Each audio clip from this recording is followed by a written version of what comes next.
একটা চমৎকার ভিডিও দেখাই। এটারও আসলে একটা মানে লক্ষ্য আছে, এর একটা উদ্দেশ্য আছে। দেখেন,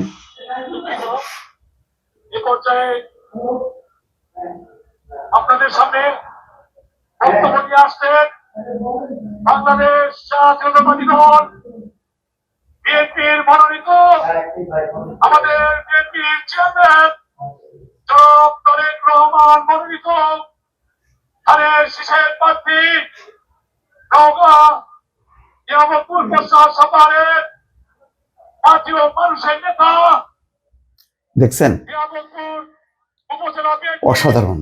এই যে সবার দিকে নজর রাখা, তারপরে এই দৃষ্টান্তগুলো অনুসরণ করা, তার মানে হচ্ছে কি যে যে রাজনৈতিক নেতা তার দম্ভ অহংকার নেই, সে বিভিন্ন পেশার মানুষের সাথে, বিভিন্ন বয়সের মানুষের সাথে মিশে যেতে পারে। এর আগে দেখলেন ওই যে বাস চলছিল, তারপর রাস্তায় দাঁড়াইছিল বেগম খালেদা জিয়ার ছবি নিয়ে, সেই কিশোরীকেও কিন্তু তাকে মানে দোয়া করে দিছে, তাকে স্নো করে দিছে এবং তার উপহারটা গ্রহণ করছে।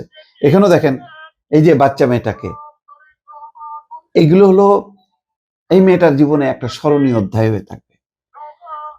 অন্যরাও দেখবে যে তাকে কিভাবে, দেখেন কিভাবে তাকে স্নেহ করছে, অথচ রক্তের কেউ না, কিন্তু শিশুদের প্রতি তার যে ভালোবাসা, তার যে স্নেহ, এগুলো দরকার আছে। অন্তত রাজনীতিবিদরা এই দৃষ্টান্তগুলো যদি স্থাপন করেন, এটা সমাজকে আরো ভালো করবে, সমাজকে আরো সুন্দর করবে। দর্শক।